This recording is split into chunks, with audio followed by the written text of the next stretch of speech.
كان يا ما كان في قارة إفريقيا، حيث تتحول الكرة إلى حرب أسود.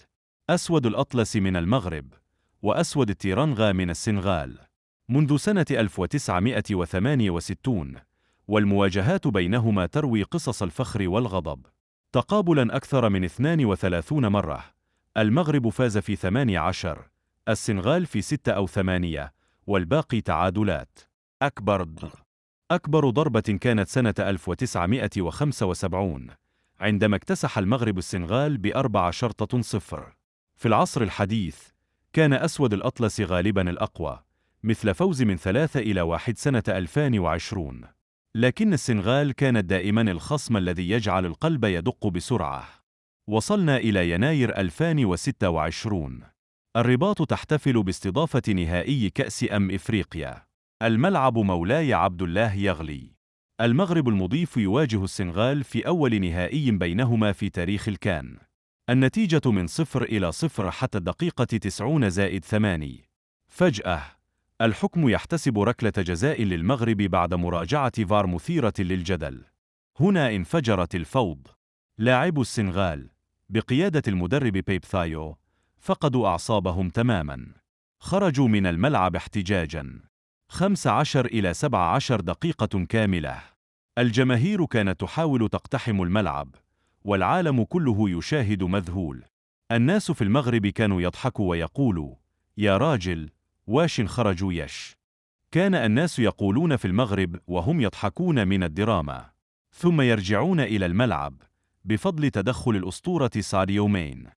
براهيم دياز ينفذ ركلة الجزاء بنينكا بطيئة جريئة، لكن الحارس إدوارد مندي ينقذها ببراعة، والسنغال يسجلون هدف الفوز في الوقت الإضافي عن طريق بيب جاي. يرفعون الكأس، يحتفلون في داكار، ويعلنون: لقبنا الثاني بعد 2021. المغرب يغرق في الحزن، لكن القصة لم تنتهي بعد. مرت شهرين. في 17 من مارس لسنة 2026 صدر قرار الكاف التاريخي. لجنة الاستئناف طبقت المادة 84 من لوائح الكان. الانسحاب يساوي خسارة بالانسحاب. النتيجة تحولت فجأة إلى من 3-0 لصالح المغرب.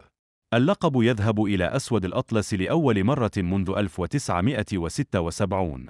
في السنغال انفجر الغضب، عار على إفريقيا، سرقة على الورق، والحكومة والجمهور يطالبون باستئناف في محكمة التحكيم الرياضية. أما في المغرب فكانت الفرحة تعم الشوارع، عدل قانوني. أخيراً اللقب رجع للبلاد. والآن يا صديقي، القصة معلقة في الهواء. هل المغرب بطل شرعي لأنه طبق القانون؟ أم أن السنغال فازت على أرض الملعب وخسرت على مكتب الكاف؟ هل خروج اللاعبين كان خطأ فادحا أم احتجاج مشروع على قرار الحكم؟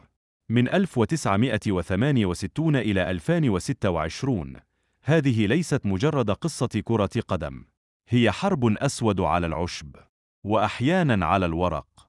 حرب الفخر الوطني، الدراما، الضحك والدموع، والحرب ما زالت مستمرة. النهاية مع لمسة سمو كوميدي. يا جماعة، الكرة في إفريقيا مش بس أهداف، أحيانا تكون مسرحية تراجيدية كوميدية. واحد يسجل على الملعب، والآخر يفوز على الورق. Larmes de joie, ballon de football.